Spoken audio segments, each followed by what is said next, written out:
Rod Wave is an artist known for his unique style where he blends singing and rapping and blew up on TikTok and YouTube with tracks like Hard on Ice.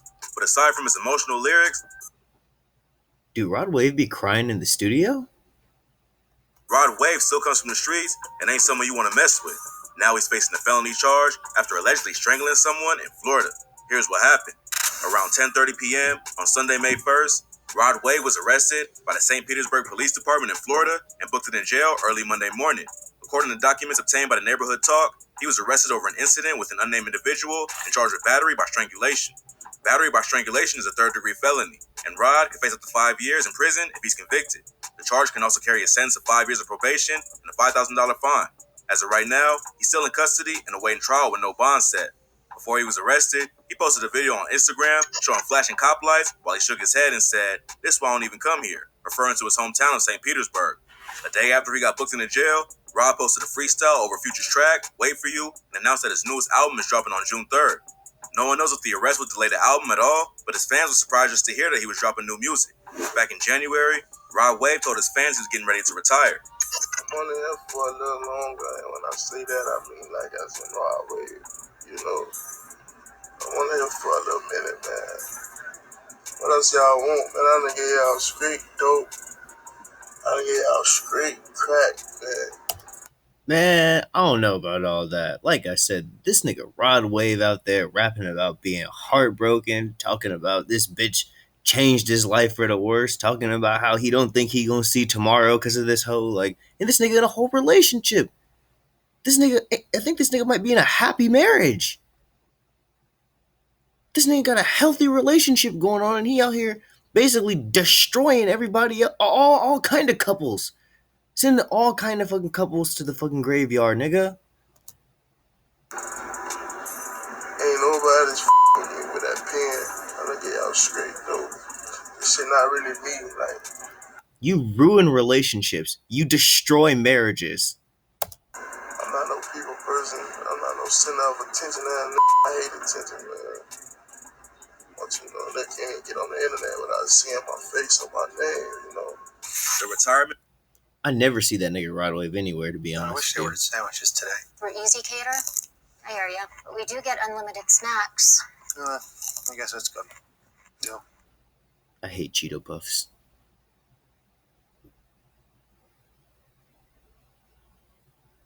The retirement video came out just a month after he scared his fans with the track Nirvana. The track dropped on December 11th and featured bars that seem to reference suicide. On the track, he rapped, "If you're hearing this, it's too late. I've been writing this since Tuesday. Today, Friday, that means tomorrow's doomsday. Try to fight the pain, but it ain't me alive.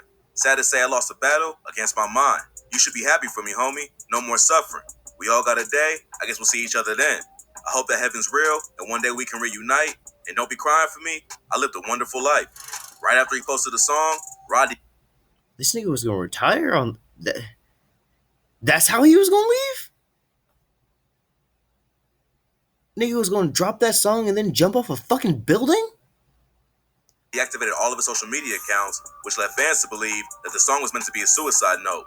Not only was the lyrics about death, but the title of the track could be a reference to the band Nirvana, whose lead singer Kurt Cobain took his own life. Social media blew up with people posting about their concern for Rod Wave's life. Wait a sec, Rod Wave know who Kurt Cobain is? Ain't this nigga from like the trenches of Detroit? I thought this nigga never left his own neighborhood until he got famous. Later that day, he up on Instagram and wrote, "I'm super good, happy as working on my new album. Love y'all for sure though. That was definitely a suicide prevention song." After he came, Man, like I said, I mean, I'm sorry I keep pausing the video, but man, like I said, you know, this nigga be like representing like all this false shit, like, you know, nigga always talking about Hard on Ice, you know, how he can't even breathe and all that shit. And then, you know, this nigga talking about all this suicide shit, but then like a couple of days later, after this nigga done got all the fucking hype, nigga want to be on that shit like, oh yeah, you know, it's a suicide prevention song. I'm good. I'm happy. Everything is great. I ain't sad. I'm not suicidal, you know? Just using the fucking imagery to fucking get clicks. And I'm not trying to just slam Rod Wave, but goddamn, nigga, if you like rap about something, if you, yo, I don't even want to say just album, but just your music that you like make in general, if it like covers these kind of topics and themes, I mean, nigga, you better be like, you supposed to be a real nigga. You supposed to stand on that shit. You can't be rapping about shit you don't do, shit you're not going through. That's like Lil Pump rapping about fucking robbing a bank. That's like Lil Pump rapping about taking down Russia. After he came back online to tell his fans he was okay, rumors started circulating that the whole thing was a publicity stunt. They said Rod Wave knew posting a track with lyrics like that, then deleting the social media accounts right afterward, would make everyone worry about him. Later that day, Rod hopped on Instagram Live and said, Hating. The time I'm looking for attention. Who the needs attention? You forgot who the I was? I don't. God damn, that nigga is out of breath. Nigga sound like he just fucking ran a marathon. Nigga sound like fucking LeBron James in overtime. What the fuck? Yo, this Instagram Live got this nigga drained. Need no attention. Did you not see my tour? Did you not see my album sales? I don't need no extra attention. I had already deleted my Insta and my Twitter and all that shit because of attention, bro. Bro, you a gangster. You're not supposed to be doing all this explaining. You need to fucking put the mic down and fucking go turn into a goddamn linebacker or some shit. Cause I mean, I swear on everything, nigga. I mean, like, I'm not even just trying to slam at this nigga, but nigga look like he visit Popeyes like 4 times a day. They know this nigga by his first name. I don't need no extra attention from nobody. I'm good. Rod Wave don't pretend to be the hardest rapper in the game, but he grew up in St. Petersburg, surrounded by street activities his whole life. His dad was a hustler and dope boy who held down their family and household.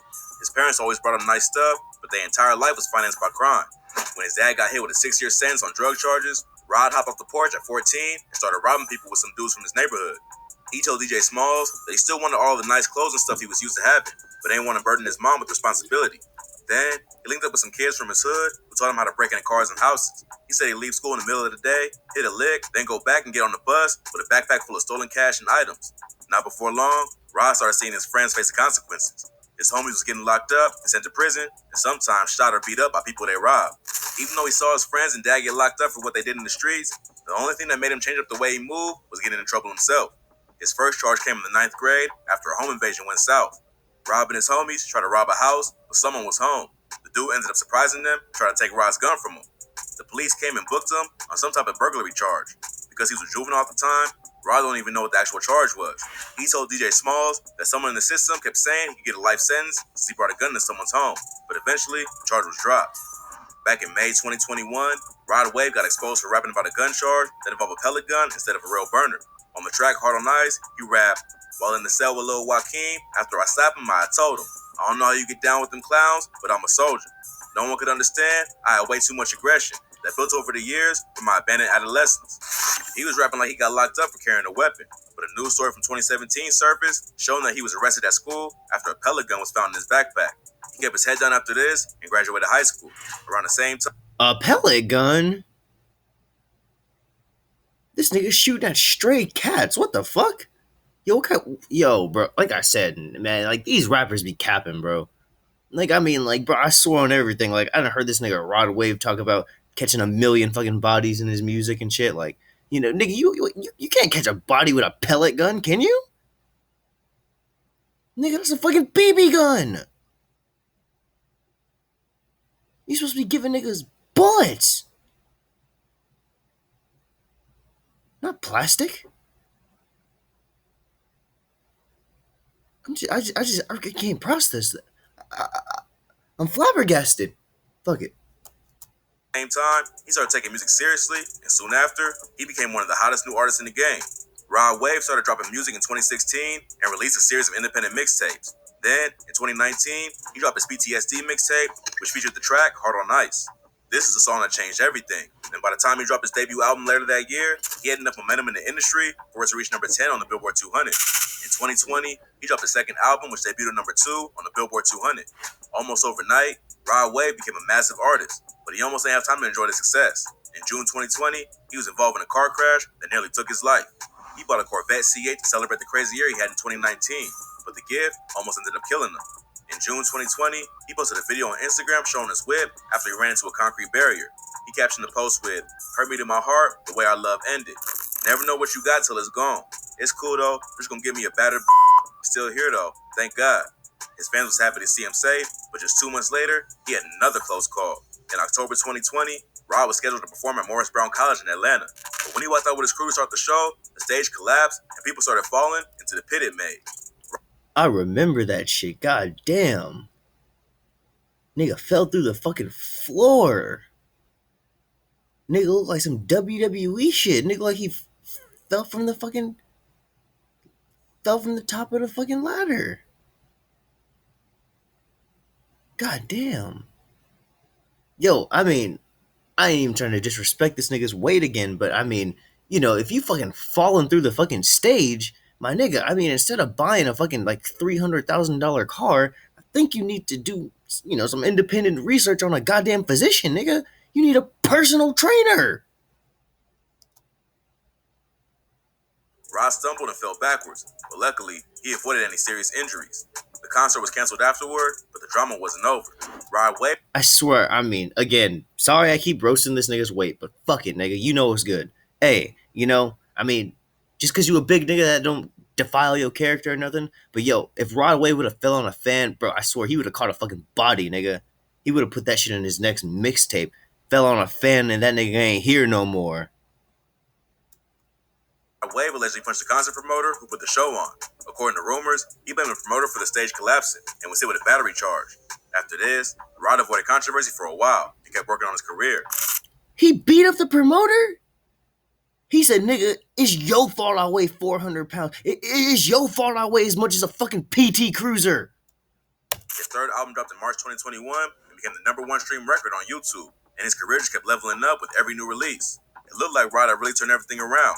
Rappers who come from the streets usually find it hard to leave that life behind them, but Rod seemed like one of the few rappers who really did his best to stay away from trouble. It's not clear exactly what went down or when the strangling actually happened. According to Pitchfork, Rod Wave's 2021 Dodge Durango was pulled over after a traffic infraction occurred, and then he was arrested on a strangulation charge that he had a warrant out for. Rod ain't a dude who just goes around attacking people, but no one knows exactly what happened.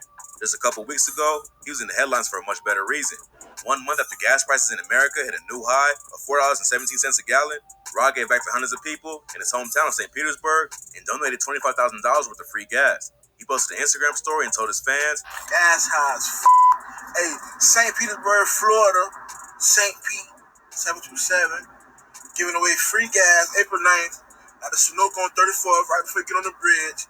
Hundreds of people showed up to the station where Rod's mother helped pump gas and organize people who showed up to help. Everyone who came through was given $50 worth of gas until the total bill reached $25K. Rod obviously cares about his community, and some of that desire to help comes from his past in the streets. In an interview with DJ Smalls, he talks about how much he regrets robbing innocent people back when he was a kid. He said as he got older, he realized how hard people have to work just to live. He just wishes he found a different way to support himself. Now I feel bad that I made fun of this nigga's weight. Now I feel bad that I called this nigga a fucking beanbag. When he got caught breaking into houses, his dad sat him down and told him how wrong it was to take from innocent people. His pops moved dope to support the family, but he told Rod that stealing is something crackheads do. Rod Wave seems like someone who's trying to make the best of their career, but that don't mean there won't be obstacles. Hopefully this latest charge ain't nothing too serious and he can get back to making music.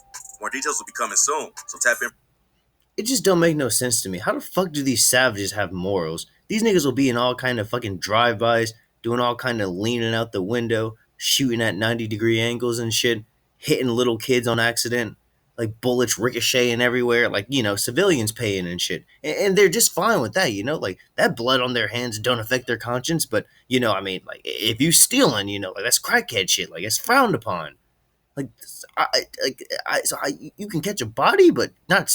I don't know, bro. Like, these savage rules don't make no sense to me. If you one of them niggas out there doing this kind of shit, like, let me know in the comment section. Like, do y'all have morals? Because how can you be like a stone cold killer, but you also say, I don't know. Like I said, I'm not a savage, but yeah. Let me know what you're talking about next in the comment section, and I'm probably gonna look at that whole Young Thug thing really quick too before I go back to bed. So, yeah, I'll catch you in the next one. It's everything hip hop, hop, hop, hop.